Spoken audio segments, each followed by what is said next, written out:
Today I'm reviewing how to draw 100 flowers and Wildflowers of North America. And James will review how to draw noir comics and some Peter Sellers, I think. No, Peter Sellers. Not That'll today. Be for another day. And we're having pizza.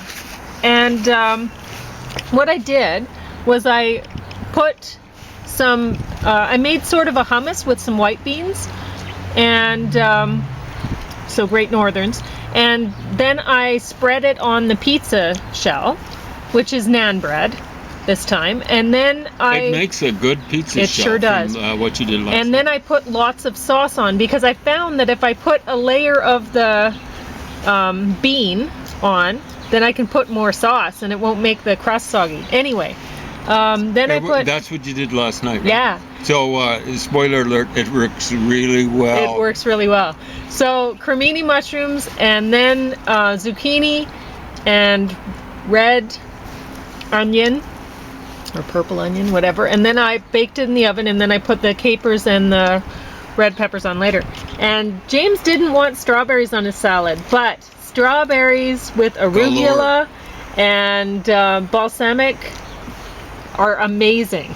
They taste so good that way. That looks awesome. So it makes the day look sunny. Yeah, it's kind of a rainy. It is a little bit relatively moist gloomy day. But gloomy's not the proper term. It's so good to get some rain.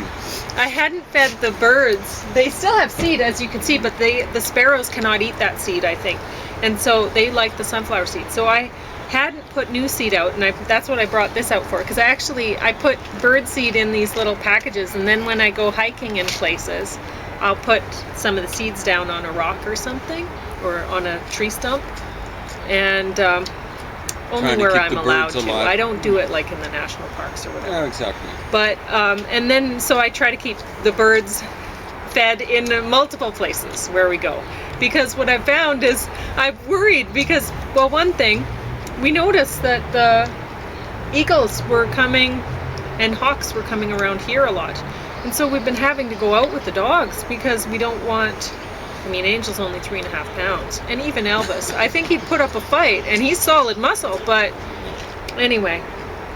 So we don't really want we were thinking, well, the eagles might be thinking, where are all the sparrows? We want to eat some sparrows. And then they realize, oh, well, they're all here. They love eating the birdseed I put out. So I thought, I've never seen eagles up here. You actually saw... They swooped right by the window. Yeah. Anyway. And the other day you saw them down by the Somebody else said that they thought they were hawks. Yeah, or falcons. I'm not sure. My glasses, I have needed new glasses for many years and I haven't gotten them yet. So I can't really say. My sight is not very good. But when they swoop right past the window, I mean, for one thing, they're huge. Anyway, Wildflowers of North America. Now, I was very disappointed with this book at first when I read it. I'll say what I should show this stuff.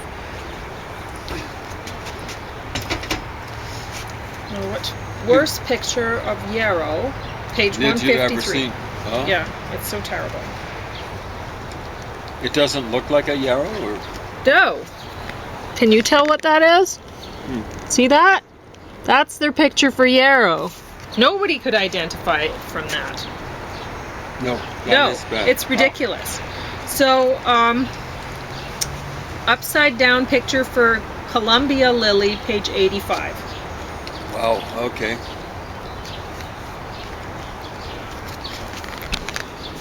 How does that happen? How?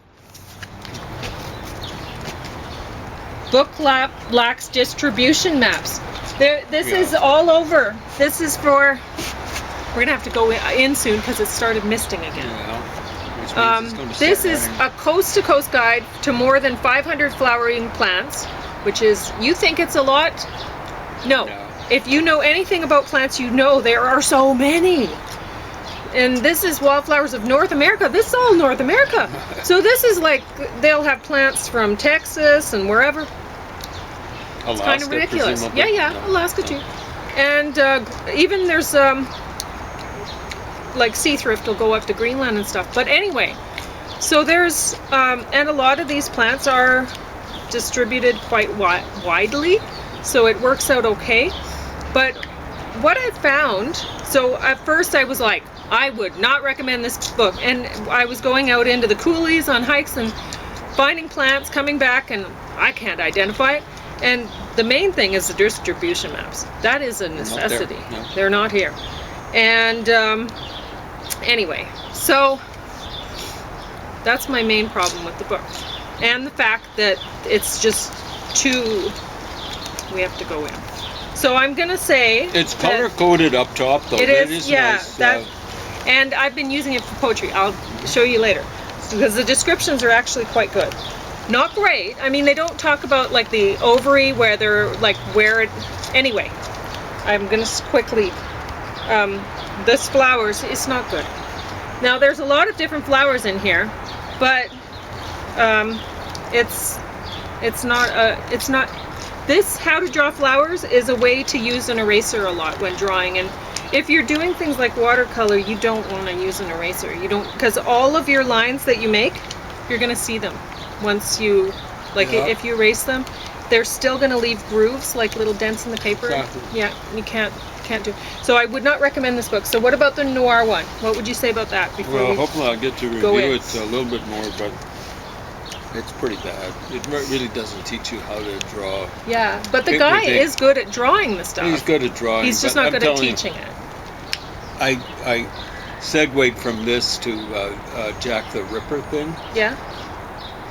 With photos like of some of the victims. Yeah. Exactly. Oh wow. And it really wasn't much of a segue. I didn't even know they had photography back then. That was a long time ago, was it not? 1888, 1889. So Okay. photography had been around for more than 50 years. Okay. So yeah. So the funny thing is, it really wasn't much of a Okay, well, a I'm going to segue, put the seed out for the because this stuff is full of gruesome, guys getting their brains blown out and all this sort of stuff. So not the kind of thing that I like for comic books, and I wouldn't have liked it as a kid. I like it even less now.